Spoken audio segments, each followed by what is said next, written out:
በስመ አብ ወወልድ ወመንፈስ ቅዱስ አሐዱ አምላክ ክርስቶስ ተንሥአ እሙታን በዐቢይ ኃይል ወሥልጣን አሰሮ ለሰይጣን አግዓዞ ለአዳም ሰላም እምይእዜሰ ኮነ ፍስሐ ወሰላም።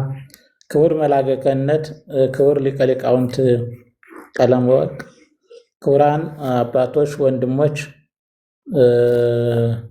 እንደምን ዋላችሁ? እንግዲህ አሁን እንደተወሰነው ወደ ኢማውስ ያለውን ጉዞ ያው ሐሳቡ ምናልባት እንዳይረዝም የተወሰኑትን ሐሳቦች አነሳቸዋለሁ። እንግዲህ ከኢየሩሳሌም ወደ ኢማውስ ሲጓዙ ሁለት ሰዎች እርስ በርሳቸው ይነጋገሩ ነበር እና ጌታችን ኢየሱስ ክርስቶስ ቀርቦ ከእነርሱ ጋር ይሄድ ነበር ይላል።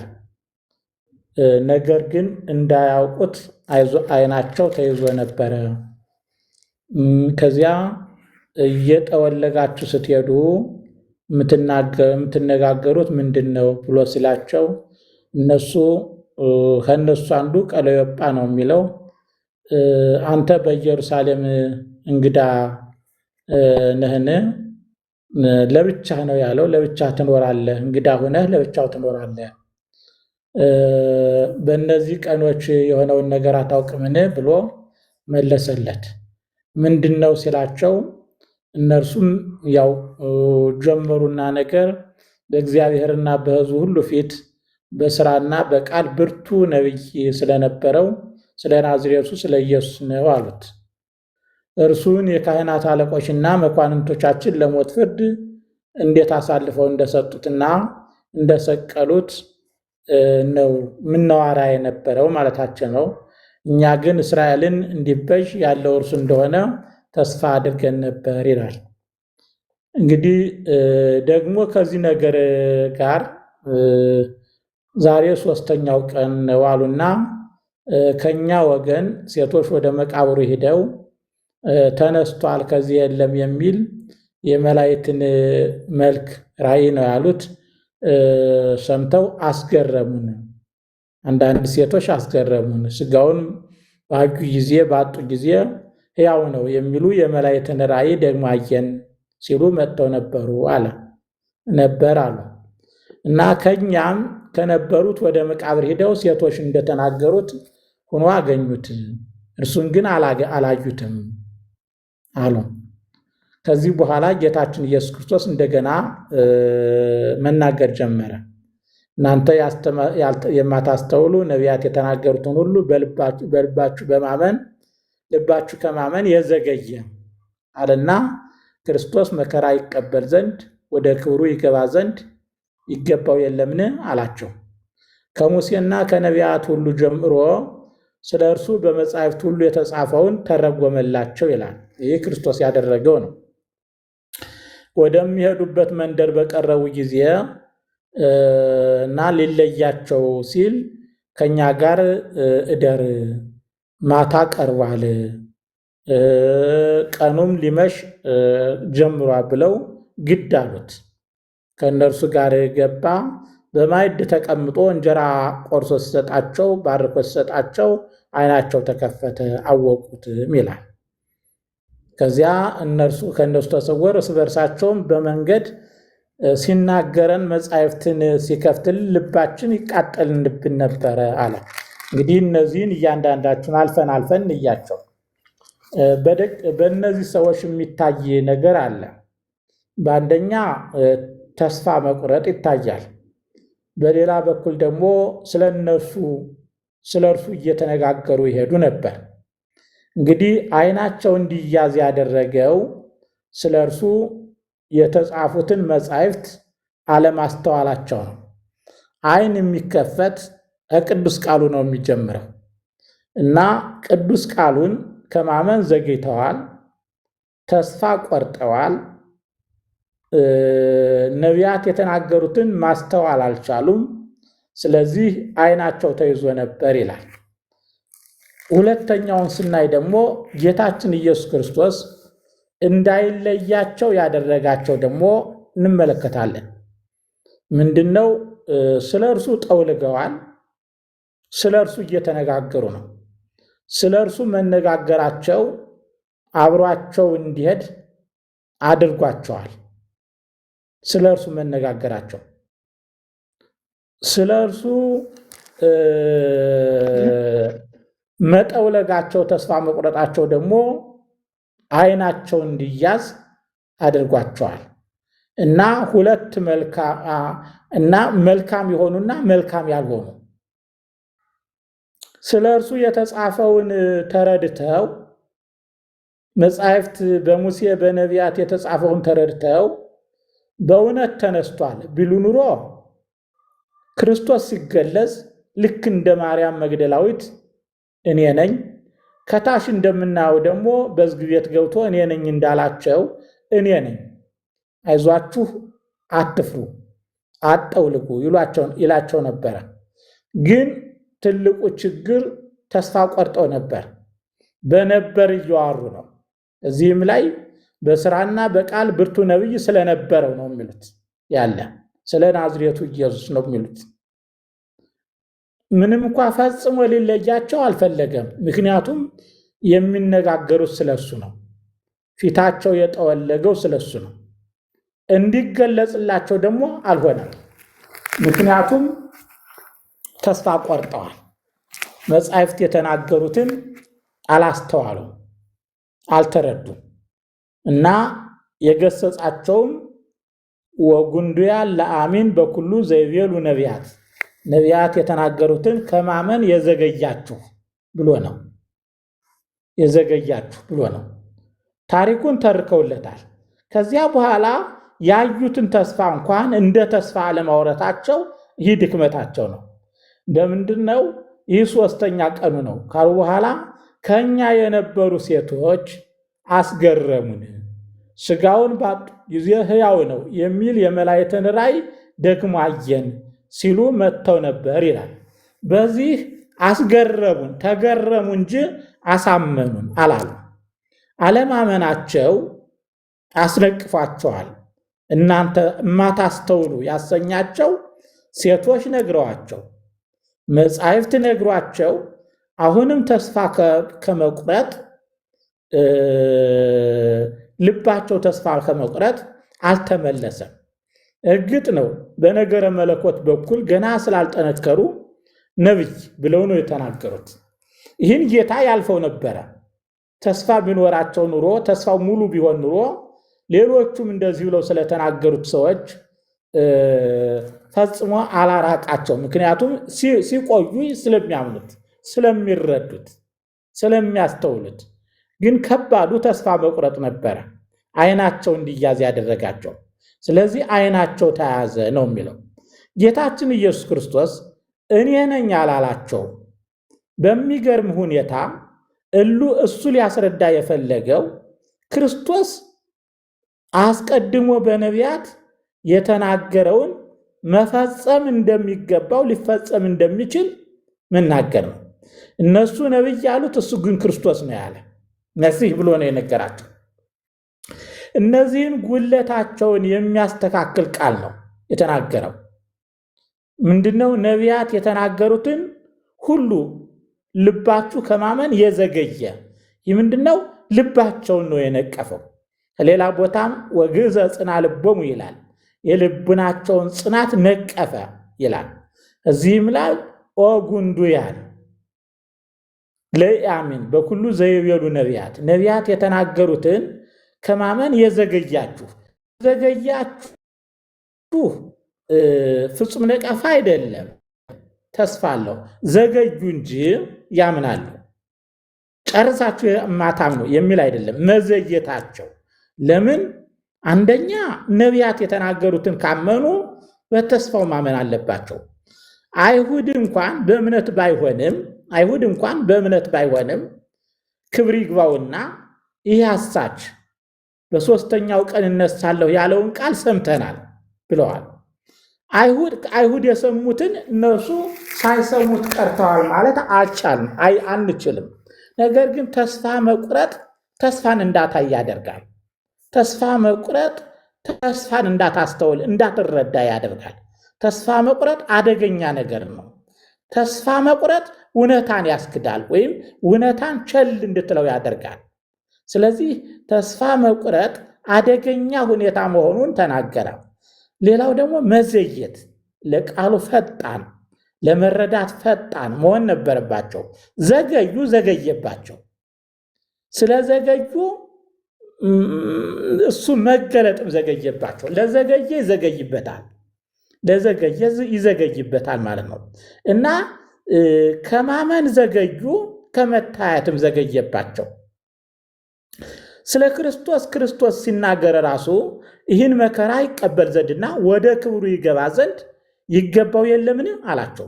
ክብሩ የተባለው ትንሣኤ ነው። እውነትም ክብሩ የተገለጠበት ክብሩ የታየበት አስቀድሞ ጌታ ይከብራል የሚል ቃል ብዙ ቦታ እናገኝ ነበር። ክብሩ የተገለጸበት ማለት ነው። ወደ ክብሩ ይገባል። ከክብሩ ተዋርዶ በሰዎች ሲደበደብ ምራቅ ሲተፋበት ነበረ። ግን ሰው ሊያደርገው የማይችለውን ሞትንና መቃብርን ያህል ድል ነስቶ መነሳቱ ደግሞ ከክብር በላይ ክብር ነው። የትኛውም ንጉሥ የትኛውም ፍጡር ፈጽሞ ሊያደርገው የማይችለውን ነገር ታላቅ ክብሩን የሚገልጽ ስራ እንደሚሰራ ወደ ክብሩ ይመለስ ዘንድ ይገባዋል ብሎ የተናገረው። ከዚህ ላይ ልናስተውለው የሚገባ ጌታችን ኢየሱስ ክርስቶስ በእርሱ ለማመን መግቢያችን መጻሕፍት መሆናቸውን ነው። እንዲያው ብዙ ጊዜ የቤተ ክርስቲያን ሰዎች ሳይቀር ቅዱሳት መጻሕፍትን ቸል ይሉታል፣ አያነቡትም፣ ጊዜ አይሰጡትም። ጠዋትና ማታ ያንን አያነቡም፣ አይመለከቱም። ይህ ካልሆነ ደግሞ ተስፋን ማወቅ አይቻልም፣ ክርስቶስን ማወቅ አይቻልም። ክርስቶስ እኮ አብሮ እያለ ስለ ሙሴ መጻሕፍት ስለ ነቢያት መጻሕፍት ነው የምንነግር። ይህን ደግሞ ደጋግሞታል። ታች ላይም ስለ እኔ በሙሴ ሕግ በነቢያት በመዝሙር ስለ እኔ የተነገረው ተፈጸመ ነው የሚለው። በመስቀል ላይ ሆኖ እንኳን እንሆ ተፈጸመ ያለው ይህን ቃል ነው። ጴጥሮስ ሰይፍ ሲመዝ የተናገረው ቃል ምን ነው? እንዲህ ካልሆነ መጻሕፍት የተናገሩት መቼ ይፈጸማል ብሎ ነው የተናገረው። አይፈጸምም። ክርስቶስ ካልተሰቀለ መጻሕፍት የተናገሩት አይፈጸምም። ይህ ለመጻሕፍት ጌታችን ኢየሱስ ክርስቶስ አስቀድሞ የተነገሩትን መጻሕፍት እንዴት መጠቀም እንደሚገባን ትልቅ ትኩረት ይሰጠናል። በጣም ትልቅ ትኩረት ምንድነው? መጻሕፍትን እውቅ በእንተ አንብቦ ይላል። ወዘልፈ ሐሉ ባቲ ለጢሞቴዎስ ጳውሎስ ሲመክረው ስለ ማንበብ ተጠንቀቅ፣ ሁልጊዜም ኑርበት ይላል። ሁልጊዜም ኑርበት። እና ምክንያቱም ሕይወትን የሚያንጹ የሚገነቡ ናቸው። ከዚህ ላይም ራሱ ጌታ እነዚህ ፍጡራኑ የተናገሩትን እሱ ስለተናገረባቸው የነሱ መጻሕፍተ እግዚአብሔር ቃለ እግዚአብሔር እስትንፋሰ እግዚአብሔር ስለሆኑ ከሙሴና ከነቢያት ጀምሮ ስለ እርሱ በመጻሕፍት ሁሉ የተጻፈውን ተረጎመላቸው ነው የሚል ተረጎመላቸው። እንግዲህ ጌታችን ኢየሱስ ክርስቶስ ይህን ያህል ክብር የሰጠውን በእነሱም ስለ ራሱ የተናገረውን ቃል እኛ ያን ያህል ክብር አለመስጠታችን ይጎዳናል፣ በጣም አድርጎ ይጎዳናል። የዘገያችሁ ብቻ ሳይሆን ወደኋላ የተመለሳችሁ ወይም የቀራችሁ ልንባል እንችላለን። እነዚህ የዘገዩ ነው የተባሉት። የዘገዩት ለምንድን ነው ሲባል በመጻሕፍት የተነገሩትን አለማስተዋላቸው። ጌታ ሲናገር ሴቶች አይተው ሲነግሯችሁ ለምን አታምኑም አላለም። እነሱ የሚበልጡ መጻሕፍቱ ስለሆነ። መላእክት ተገልጠው ታይተው ለምን አታምኑም አላለም። ከመላእክትም ለጌታ ቃል ለጌታ ማንነት ከመላእክትም የሚበልጡ መጻሕፍት ናቸው። መላእክት አንድ ጊዜ ይገለጣሉ፣ ከዚያ በኋላ ይሰወራሉ። መጻሕፍት ግን ሁልጊዜ ከኛ ጋር የሚኖሩ ምንድነው? ሙሴ እንዲህ ብሏል፣ ከሰማይ አይደለችም ማን ያወርድልናል እንዳትል፣ በጥልቁ አይደለችም ማን ያወጣልኛል እንዳትል፣ የእግዚአብሔር ቃል በልብህና በአፍህ አለ ነው የሚለው፣ በአፍህ አለ። ስለዚህ ጌታችን ኢየሱስ እግዚአብሔር ቃሉን መስጠቱ መጻሕፍትን መስጠቱ ምክንያት እንድናጣም ጭምር ነው። በየት እናገኛለን? በተለይ መጽሐፍ ቅዱስ በየትኛውም ቦታ ይገኛል። እና እሱ ያደረገው ተረጎመላቸው ነው የሚለው። ተረጎመላቸው። እዚህ ላይ መጻሕፍት እንደተገኙ የሚነበቡ ሳይሆን በአግባቡ ትምህርት፣ በአግባቡ ጥናት፣ በአግባቡ ጊዜ፣ በአግባቡ የተረዳቸው ሰው ሊተረጉማቸውና ሊያብራራቸው ይገባል። እና ይህ አንዱ ነው። ሌላው ወደሚሄዱበት መንደር በደረሱ ጊዜ ግድ አሉት። ለምንድን ነው ግድ ያሉት? ቃሉን ሲነግረን ልባችን ይቃጠል ነበር ይላል። ቁጥር 32 እርስ በርሳቸውም በመንገድ ሲናገረን መጻሕፍትን ሲከፍትልን ልቡናችን ይቃጠል ነበረ። እስከዚህ ድረስ ነው የተቀበሉት። ክብር ሰጥተውታል። ያን ቃሉ ሲናገራቸው ልቡናቸው ይቃጠል ነበረ። የእግዚአብሔር ቃል ልቡናችንን ሊያቃጥለው ይገባል። ቃሉ የእሳት ሆኖ በውስጣችን ሊቀጣጠል ሊነድ ይገባል። እንደ በረዶ የቀዘቀዘ እንዲያው ራእይን ስማንደርስበታለን እንጂ ምንድነው ቀዝቃዝ ወይ ኮንከ ሙቀ ወይ ኮንከ ቆሪራ ይላል። ስመ ማእከላይ አንተ ቀዝቃዛም አይደለህም ሙቅም አይደለም። ስመ ማእከላይ መካከለኛ ማለት በአማርኛው ለብ ያልክ ብለውታል። ለብ ያለ ውሃ የሕዋሳት መራቢያ ነው የሚሆነው። አደገኛ ነው። ወደ በረዶነት ከተቀየረም በበረዶ ውስጥ የሚራቡ ነገር፣ ወደ ፍላት ከተቀየረ ደግሞ በፍላት ውስጥ የሚኖር ነገር። ለብ ያለ ግን በጣም ምቹ ሁኔታን ስለሚፈጥር ራሱ ለብ ያለው አደገኛ ነው። ወይ መፍላት አለበት ወይ በጣም መቀዝቀዝ አለበት። እና ይህም ልል የፈለግኩት ከዚህ ላይ ግን መጽሐፍት ልቡናቸው ተቃጠለ ነው። ልባችን ተቃጠለ። ምን ያህል እንደተቀበሉት ያ ደግሞ ውጤት አመጣ። እንጀራን ቆርሶ ሲሰጣቸው አወቁት አለ። እንጀራው ብቻ ሳይሆን ልቡናቸውን በቃሉ ተቃጥሏል። በቃሉ ተቃጥሏል። ልቡናቸው እየተቃጠለ ነበረ። በዚያች ሰዓት በቃ ልቡናችን ይቃጠል ነበረ እና አወቁትና ከዚያ በኋላ ተመለሱ ወደ ኢየሩሳሌም። አሁን ይህ መመለስ ራሱ የራሱ ትርጉም አለው። የእግዚአብሔርን ቃል ያወቀ እነዚህ ከኤማውስ ወደ ኢየሩሳሌም ጉዟቸውን ለወጡ። የእግዚአብሔርን ቃል ያወቀ ከሞት ወደ ሕይወት፣ ከክፋት ወደ መልካምነት፣ ከጠማማነት ወደ ቅንነት ይመለሳል።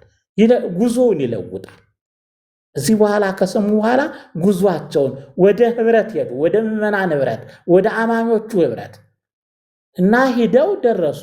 ሲደርሱ ደግሞ የተበለጠ ነገር ሲሰሙ በአማን ተንሥአ እግዚእነ ወአስተርአዮ ለስምዖን ጴጥሮስ፣ በእውነት ጌታ ተነስቷል፣ ለስምዖን ጴጥሮስ ታይቶታል እያሉ በአንድነት ተሰብስበው አገኟቸው ይላል። አሁን እምነት ጠነከረ። እነዚህ የጌታን ቃል ሰምተው የነቢያት ቃል ተተርጉሞላቸው የጌታን ቃል ሰምተው መጡ። ከዚያ ያሉት ደግሞ በእውነት ተነስቷል እያሉ እያወሩ ጠበቋቸው። እነሱ ደግሞ እንጀራውን በቆረሰ ጊዜ እንዴት እንደታወቀላቸው ተረኩላቸው። ከዚያ ጌታ ተጨመረ፣ እምነት አደገ። ጌታ ደግሞ ገብቶ ሰላም ለእናንተ ይሁን አላቸው። አዎ እና ደነገጡ፣ ፈሩ። መንፈስ ያዩ መሰላቸው። እርሱም ስለምን ትደነግጣላችሁ? ስለምንስ ሐሳብ በልባችሁ ይነሳል? እኔ ራሴ እንደወንኩ እጆችንና እግሮችን እዩ። በእኔ እንደምታዩት መንፈስ ሥጋና አጥንት የለውምና እኔ እንዳሳችሁ እዩ አላቸው። ይህ መዳሰስ ማረጋገጫው ነው። አንድ ቀን ስለ ቶማስ አንስተን ብዙ ተነጋግረንበታል።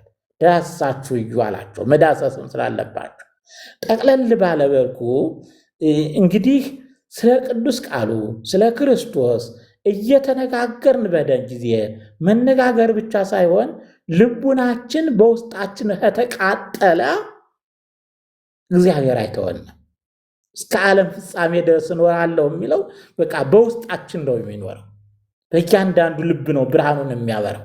ስመ እግዚአብሔር ዘይቤ ይስርቅ ብርሃን በውስጠ ጽልመት፣ ጨለማው በውስጥ በብርሃን ብርሃን በጨለማ ይሁን እያለ ያለ እግዚአብሔር ውእቱ አብርሃ ውስተ ልብክሙ ይላል ጳውሎስ። እሱ በልቡናችሁ አበራ። መጀመሪያ ዓለምን ሲፈጥር በጨለማው ብርሃን ይሁን ያለ እግዚአብሔር አሁን በውስጣችሁ አብርቷል ይላል። በውስጣቸውን ሊበራ የሚችለው እነዚህን ቅደም ተከተሎች የምናስወግዳቸው ማስወገድ፣ በአጭሩ ለመግለጽ ተስፋ መቁረጥ የለብንም። አይናችን እንዳይያዝ መጻሕፍትን ማስተዋል አለብን። ጌታን እንድናውቀው ወደ ውስጣችንም እንዲመጣ መጻሕፍትን ማስተዋል አለብን። ወደ አመኑት አንድነት መግባት አለብን። በእውነት ተነስቷል የሚለውን የጌታን አዋጅ እንድንሰማ ወደሚቀደስበት ወደሚመሰገንበት የምዕመናን ኅብረትና አንድነት ወዳለበት ወደ ቤተ ክርስቲያን መጓዝ አለብን። በእውነት ተነስቷል የሚል ከዚያ በኋላ ማረጋገጫዎች ይታዩናል። በልባችን ጌታ በልባችን ገብቶ ራሱን ያረጋግጥልናል። በመንፈስ ቅዱስ አማካይነት ገብቶ ወደ ውስጣችን ያረጋግጥልናል። አትደንግጡ፣ አትፍሩ የሚለውን የተስፋና የሚያጽናና ቃልም እንሰማለን ማለት ነው። ስብሐት ለእግዚአብሔር። ስላዳመጣችሁኝ አመሰግናለሁ።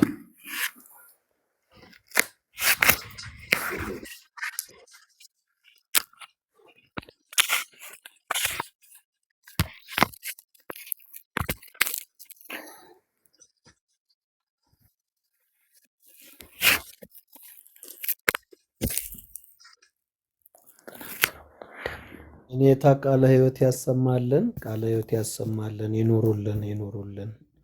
አሜን። ያሰማን።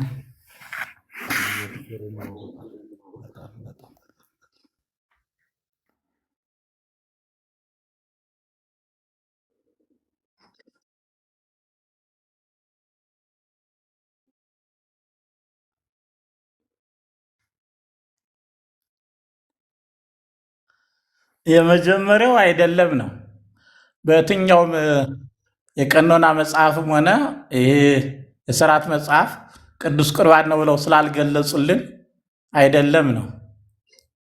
ሁልጊዜም ባርኮ እንደሚሰጣቸው ሌሎች ቦታ እንደዚያው ነው መቆጠር የሚችለው። ጉዟቸውን ለወጡ ሲባል ወደየት ነው የሚለው? ጉዟቸው ወደ ኢማውስ ነበረ፣ ወደ ኢየሩሳሌም ተመለሱ።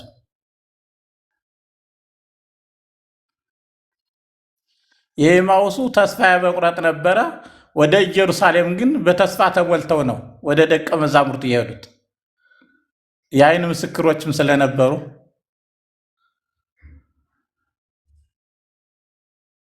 አዎ አይተውታል። እና እዚያ ሲገቡ እንትን አለ። የዚያኛው እየጠወለጉ ነው የሚለው፣ ይሄ ግን በደስታ ነው። ልባቸው እየተቃጠለ ነው። ልባችን ይቃጠልብን ነበረ መጻሕፍትን ሲተረጉምልን እያሉ ነው። አወቁት፣ ታወቀላቸው እኮ ይላል።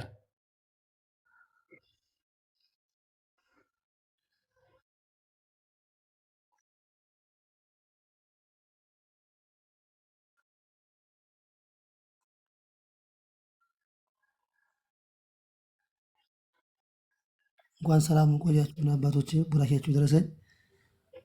እኔ እንኳን በመጨረሻ ሰዓት ነው ኔትወርክ ብለው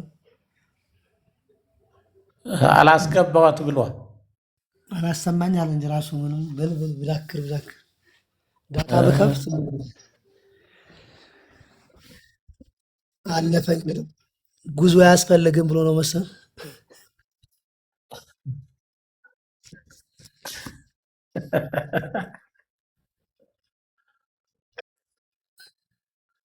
አይ አሁን ኢየሩሳሌም ገብተዋል፣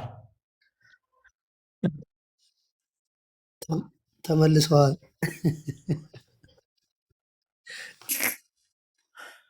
ቡራኬያችሁ ድረስ ብያለሁ። እግዚአብሔር ያርካት። አሜን አሜን።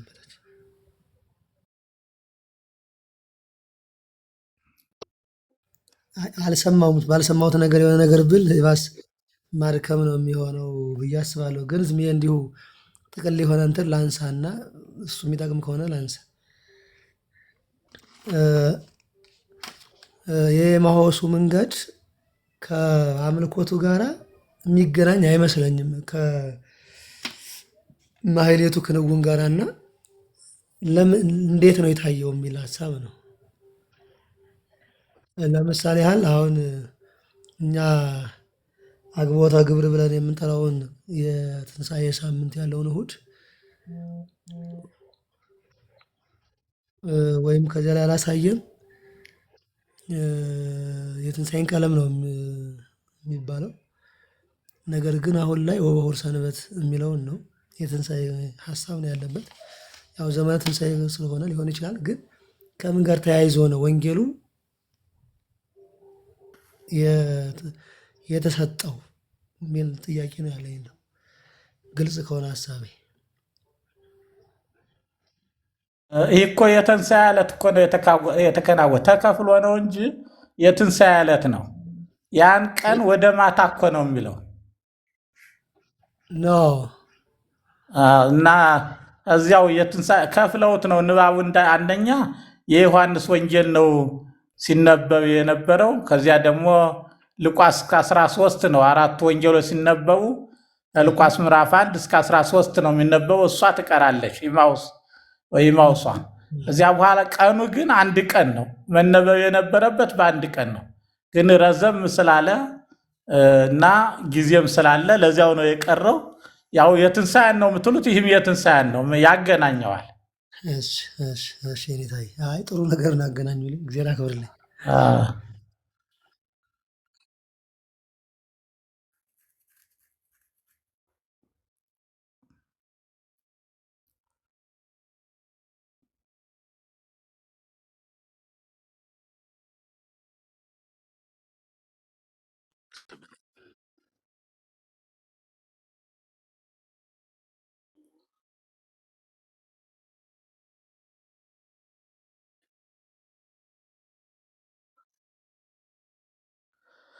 እንግዲህ በቀደመ ኦሪት ዘጸአትን መግቢያውን ስንናገር በተለይ ክርስቶስ በዚያ ብዙ አይተናል።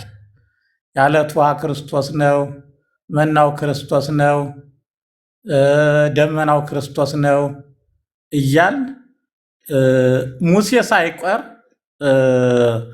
የክርስቶስ ምሳሌ እንደሆነ ሙሴ በአባቱ ቤት የታመነ እንደ ሎሌነት ማለት ነው፣ ክርስቶስ እንደ ልጅ የታመነ ነው እያለ ጳውሎስ በዕብራውያን መልእክቱ ማነጻጸሩ እና እያንዳንዱ የብሉይ ኪዳን ትምህርት በሐዲስ ኪዳን ያለውን ቦታ ተመለከትነው ይገልጽልናል፣ ያሳየናል።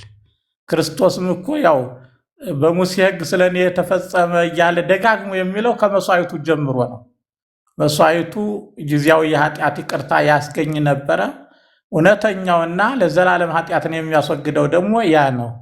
ከሙሴ አመራር ጀምሮ የበረሃው ጉዞ ራሱ የክርስትና ጉዞ ነው እና እያንዳንዱ ኦሪት ዘጸአት ስለምንማር በእያንዳንዱ በሐዲስ ኪዳን ምን እንደሚመስል እናየዋለን ለማለት ነው። አሁን ሁሉን ለማብራራት ጊዜም ስለሌለ እና ስናነብ የብሉይ አንደኛ የእግዚአብሔር ቃል ነው ብለን ከዚህ በኋላ ደግሞ እግዚአብሔር ከዘመናት በኋላ ሊያደርገው የፈለገውን ከዘመናት በፊት አስቀድሞ መስጠቱን እንድናስተውል ያረገናል።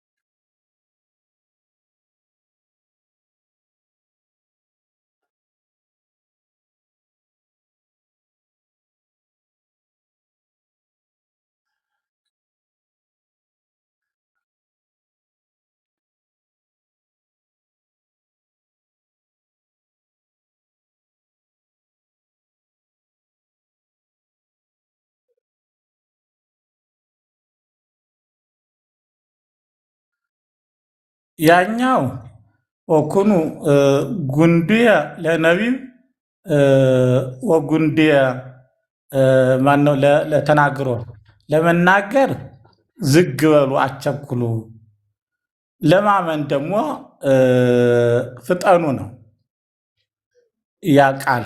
ስለዚህ መረጋጋትን ቸኩሎ ከመናገር አዳምጦ አስተውሎ ማህበራዊ ኑሮ ነው ሐሳቡ። በማንኛውም ሰው መቸኮል የለበትም ነው። ስለዚህ የሚጋጭ ሳይሆን ሰው ቸኩሎ አንዳንድ ሰው አለ አይደለም ዝም ብሎ ፈጥኖ የሚናገር ሳያስተውል እቺ ምንድነው አንድ ልጅ ሲያሰማይ እንትን ምንድነው ብትባል እቺ ሰው ሰራሽ አስተውሎት የሚሏት ልጁ ሲከፍታት እንደ አንዱን ጫፍ ይዛ ትሮጣለች። ኧረ አላልኩም ይህ ነው ይህ ነው፣ እንደገና ይቅርታ ስላስተካከለ ያመሰግናለሁ ትላለች። ምን ያህል እንደምትፈጥን እና ትንሽ ነገር ይዛ ትፈጣለች ማለት የፈለኩ ያ ሰው ሰራሽ ነው። ያ አንዳንድ ሰውም የሚቸኩል አለ። በቃ ምንድነው ለወፍጡነ ለነቢብ ለመናገር ፈጣናት ሁኑ እና ለመናገር ደግሞ አስተውላችሁ ተናገሩ የሚለው ሰው በኑሮው የሚገለጥ ነው። በኑሮው መጀመሪያ ነገሮችን አጣርቶ አስተውሎ አብላልቶ ከዚያ በኋላ መናገር ካስፈለገ መናገር አለበት ነው። ለሁላችን የሚሆን ምክር ነው የተናገረው። ይሄኛው የነቢያትን ቃል ከማመን የዘገያችሁ ነው። ለማመን መዘግየት የለበትም። ማንን ሲባል ነቢያት ለብዙ ዓመታት የተነገሩ መጻሕፍት ናቸው፣ ግን ለማመን ዘግይተዋል ነው እና ሁለቱ ሐሳብ አቅጣጫው የተለያየ ነው። በጣም የተራራቀ ነው አቅጣጫው። ሁለቱንም ስንጠቀምባቸው ምንድን ነው የእግዚአብሔርን ቃል ከማመን መዘግየት የለብንም። እንዲሁ ደግሞ ከሰዎች ጋርም ሆነ ከማንኛውም ነገር ለመናገር መቸኮል የለብንም የሚል ምክር ነው የሰጠን። ለመናገር መቸኮል የለብንም። ምክንያቱም ሳናዳምጥ የተናገርነው ወይ ሰውን ያሳዝናል ወይም እኛም እንሳሳታለን። ከማመን ከዘገየን ደግሞ ወይ ቀድመን እንሞታለን ገና ሳናምን፣ አለዚያ ደግሞ የምናገኘው ነገር ይዘገይብናል አብሮ። የእግዚአብሔር ጸጋ፣ የእግዚአብሔር ምሕረት፣ የእግዚአብሔር ቸርነት አብሮ ይዘገያል። ስለዚህ ሁለቱም አቅጣጫቸው የተለየ ናቸው።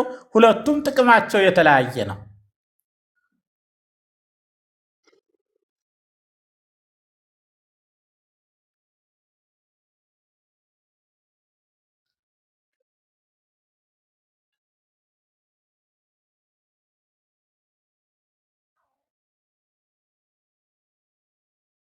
በጽሁፍ አቅርቢያታለሁ በጽሁፍና እሺ ልጨምርባት እንጂ አንዷ በጽሁፍ ቀርባለች። የጠወለጉት እንደው ከመንገዱ የተነሳ ይሆን ወይስ ከጌታ መከራ ሞት የተነሳ ይሆን የምትል አንዷ ጥያቄ ናት። ሁለተኛ ደግሞ ይህ ከሆነ ሶስተኛ ቀን ነው ምንድን ማለት 21 ላይ ቁጥር 21 ላይ ይህ ከሆነ ዛሬ ሶስተኛ ቀን ነው። ደግሞም ከኛ ውስጥ ማልደው ከመቃብሩ ዘንድ የነበሩት አንዳንድ ሴቶች አስገረሙን ይላልና ሶስተኛ ቀን ያለው የትኛውን ነው? ከየት አንስቶ ቆጥሮ ከየት ጀምሮ ቆጥሮ ይሆን የሚለውን ለመረዳት ነው። እሺ የመጀመሪያው ወትኩዛን ነው የሚለው እንድነው አዝነው ማዘንን ነው። መጠውለግ ደግሞ የበለጠ መከፋትን ያሳያል። ግዙ ትኩዛን ነው የሚለው ማዘን ነው። ይህ የውስጥ ስሜት መጎዳትን ምንድነው ስጾሙ አጠውልጉም ይላል። ያው የውስጥ ስሜታችሁ እንደተጎዳ መስላችሁ አትታዩ ነው የሚለው። ይህ ተስፋ መቁረጥ ሶስት ናቸው። ተስፋ መቁረጥ እና የውስጥ ሀሳብ ስሜት መጎዳቱን የሚገልጽ ነው። አንዳንድ ጊዜ ውጫዊ ሀዘን አለ፣ ግን በጣም በውስጡ ተስፋ የቆረጠና ውስጡ ያዘነ ሰው ከመያዝን ልብ ይደምን ገጽ ይላል። ልብ ሲያዝን ፊትም ይጠቁራል፣ ያሳያል። ሰዎች በፊታቸው መለየት ይቻላል። የልባቸውን ሀዘን በፊታቸው መለየት ይቻላል። ሀዘኑ ከልብ የተነሳ እንደሆነ ያረጋግጣል። ጠቅለል ባለመልኩ ሀዘኑ ከልብ ከውስጥ የመነጨ ነው፣ ከልብ ውስጥ ነው የሚል ነው። ሁለተኛው ሶስተኛ ቀን ያው ዓርብ 1 ቅዳሜ 2 እሑድ 3 ይሄ ነው ሶስተኛ ቀን ተብሎ የተቆጠረው። በፊትም ብዙ አይተነዋል። ከመቼ ጀምሮ ነው እንዴት ነው እያልን አንዳንድ ሀሳቦችም ተሳሳተርበታል።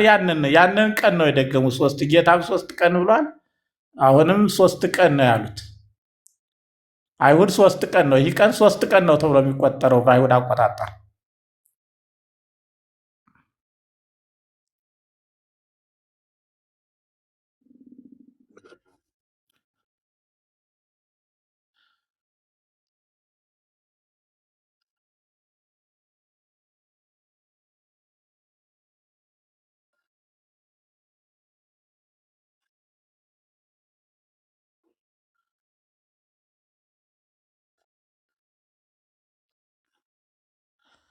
እንግዲህ ያው ሌላ መሆኑ ነው። ኒቆዲሞስ ያኛው ቢሆን ኑሮ አስቀድሞ በሌሊት ወደሱ የመጣው ይጠቁማሉ። ወንጌላውያን ብዙ ጊዜ የታወቀ ከሆነ ይጠቁማሉ። ለምሳሌ ማርያም መግደላዊትን አስቀድሞ 7 አጋንንት ያወጣላት ይላሉ። ማርቆስን ዘውቱ ዮሐንስ እሱም ዮሐንስ ይባል የነበረው ይላሉ። አንዳንድ ጊዜ ደግሞ ሰውየው የማይታወቅ ከሆነ ደግሞ ወንድሙን ይጠቁማሉ። የሚታወቀውን ወንድሙን ይጠቁማሉ። የገሌ ወንድም ይላሉ። አንዳንድ ጊዜ ደግሞ ቃሉ እንዳያምታታ ደግሞ ዘአኮ አስቆረታዊ ይሁዳ ጠየቀ ያስቆረቱ ግን አይደለም ብለው ፍች ይሰጣሉ። ከዚህ ላይ ግን በእነሱ የታወቁ ናቸው። ግን ከዚህ ምንም የሚያጠያይቅ ነገር ስለሌለው ቀለዮጳ የታወቀ ነበረ ማለት ነው። ካልታወቀ ደግሞ ሌላ ሰው አብሮ ነበረ ብለው ይተውታል ማለት ነው። ስለዚህ ኒቆዲሞስ ብለው ተናግረውታል። ግን ከዚህ ላይ ዋናው ዘውቱ ቀለዮጳ አንደኛው ይላል። ይህ የታወቀ ነበር ማለት ነው። በደቀ መዛሙርት ወይም ሉቃስ ሲጽፍ ሁሉም አማኞች ያውቁት ነበር ነው። ያወቁትን ነው ገሌ የተባለው የምታውቁት እንደማለት ነው። ሐሳቡ በዚያ መልኩ ነው። ዋናው ከሰውየው ማንነት ሳይሆን ከሐሳባቸው ላይ ነው። ወንጌላውያን ደጋግሜ እንደተናገሩት ከሐሳቡ ላይ ነው ትኩረት የሚያደርጉት። ከሰውየው ራሱ ዮሐንስ ሲጽፍ እኮ ራሱን አንድ ቀንም አልገለጸም። የሚወደው ደቀ መዝሙር እያለ ነው። ከራሱን ከማስተዋወቅ ሳይሆን ዋናው ዓላማው በተደረገው እውነታ ላይ ነው ትኩረት የሚያደርጉት። ስለዚህ መጽሐፍ ቅዱስን ስናነብ ከሰዎቹ ታሪክ ላይ ሳይሆን የሚያርፈው የተፈጸመውና የሆነው ለእኛ ካለው ጥቅምና ከእውነታው ጋር ላይ ነው። ብዙ ጊዜ የሚያተኩሩት በዚያ ስላተኮረ ነው ሁለቱንም ስማቸውን ያልገለጸው። አንዱን ገልጾ አንዱን የተወው ዋናው ትኩረት በድርጅቱ ላይ በተግባሩ ላይ እና ባስገኘው ውጤት ላይ ስለሆነ ነው።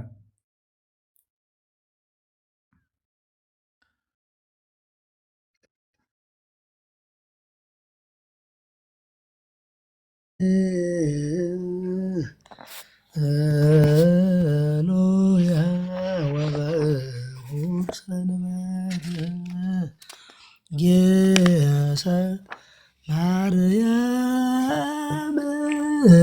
መግደላዊት በጽባህ በመቃብር እንዘ አዲ ጽልመት ወረከበ ዘእምነ እቱታ እማፈ መቃብር ወበጻት ሀበ ስምዖን ጴጥሮስ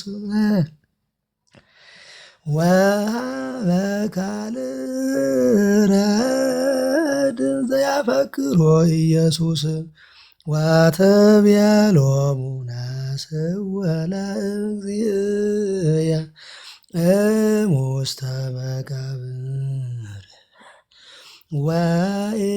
ወኢየአምር ሀበ ወሰድዎ እንዘይረውጹ ክልኤሆሙ ህቡረ በደሮ ለጴጥሮስ ዝኩ ካልእ ረድእ ዘያፈቅሮ ኢየሱስ። የላይ ቤቱን በዛው ይቅርታ። አራረ ወበእሁድ ሰንበት ጌሰት ማርያም መግደላዊት በጽባህ ሀበ መቃብር እንዘ አዲ ጽልመት ወረከበ እምነ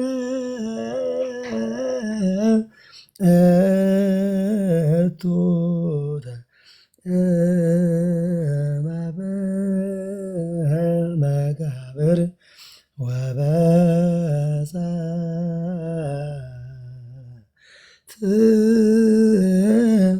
ሀበ ስምዖን ጴጥሮስ ወሀበ ካልእ ረድ ዘያፈቅሮ ኢየሱስ ወትቤሎሙ ናስድ ዘያፈቅሮ ኢየሱስ ግዕዝ መዝሙር ለእግዚአብሔር ምንድን ነው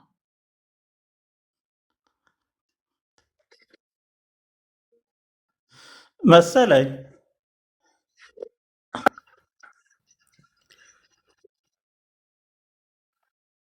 አይመስለኝም። ሀኒያ እኔ እኮ ራሱ ጮህብኝ ነው ዝም ያልኩኝ እኮ። ያ ናስው ለእግዚእ ውስተ መቃብር ወኢያእምር ሀበ ወሰድዎ እንዘ ይረውጹ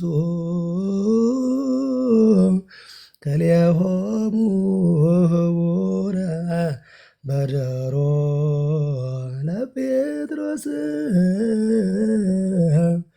ዘኩ ካልእ ረድ ዘያፈቅሮ ኢየሱስ። የከፈተው ሰው ቢያሰማን ጥሩ ነው፣ ጥሩ ነበር ሲል ቃለ ሕይወት ያሰማልን። ቃለ ሕይወት ሰው እኮ አይደለም ካሴት ነው። አዎ፣ አብሮ ያሰማን። የሪካርድ ድምፅ ነው፣ እንደዛ ነው። የሪካርድ እኮ ነው፣ ይሁን። ያስታውቃል። ሪካርድ ነው።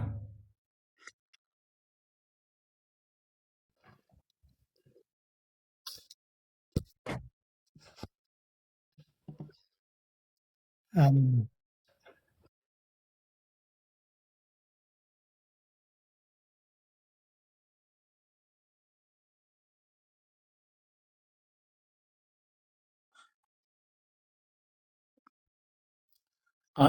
እርግጥ ወንጀሉ ነው ያው ምንም ለውጥ በሌለው ግን እንደው አለ በግርድፉ ነካ ነካ ላድርገው መሰለኝ። ገና ጨለማ ሳለ ማርያም መግደላዊት መጣች እና ጌታዬን ወስደውታል፣ የት እንደወሰዱት ብላ ተናገረሽ።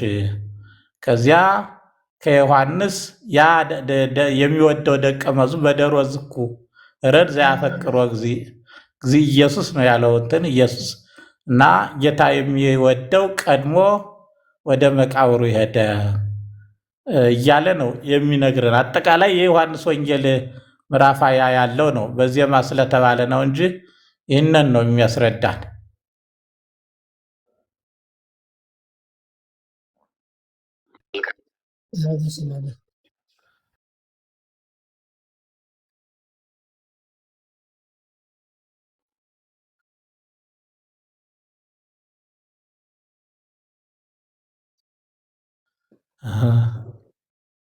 በደሮ ሲል የጴጥሮሱን ዶሮ ነው ያ 3 ጊዜ ትክደኛለህ የተባለው ይሆን እንደው? ኧረ በደረ ቀደመ ነው ግሱ። አውቀው እኮ ነው። ሰው ዶሮ እንዳይመስለው ብለው ነው እሱ ሌላው ዶሮ እንዳይመስለው ብለው ነው።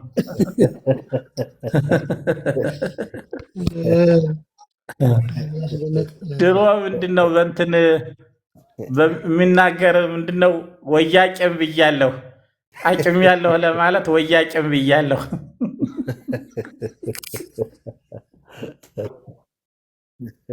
ዶሮ ደግሞ ያው በዶሮ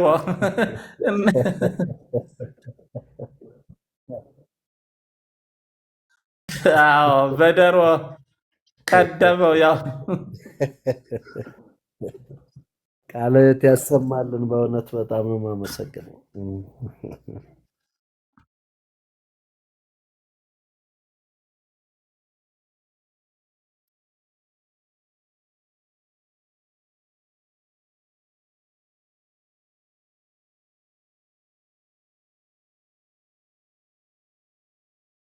ማን የኔ ነው?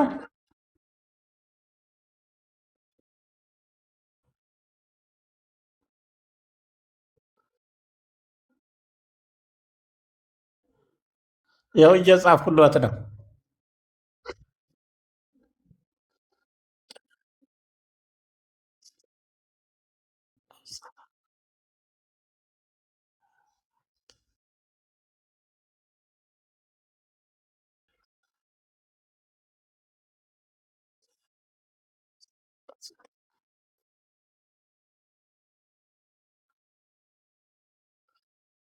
ያው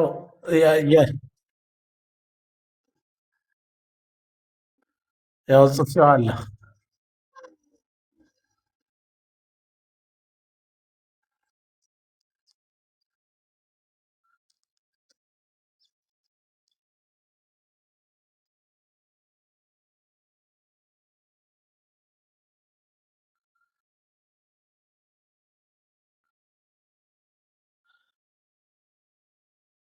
አዎ ቤተክርስቲያንም ስለምንሄድ እሑድ እሑድ ጥርጥር ማድረግ ጥሩ ነው።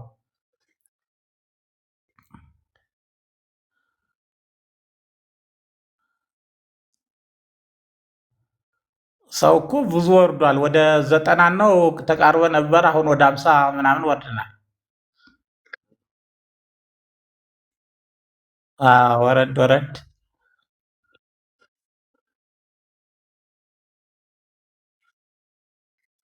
እሺ እግዚአብሔር አምላካችን ሆይ ጊዜያችንና ሰዓታችን ባርከ ስለሰጠ እናመሰግናለን። ቃልህ እንድንማርበት ስላደረግከን ይህን ጊዜ እናመሰግናለን። አቤቱ ሕይወታችንን መውጣትና መግባታችን ባርክልን።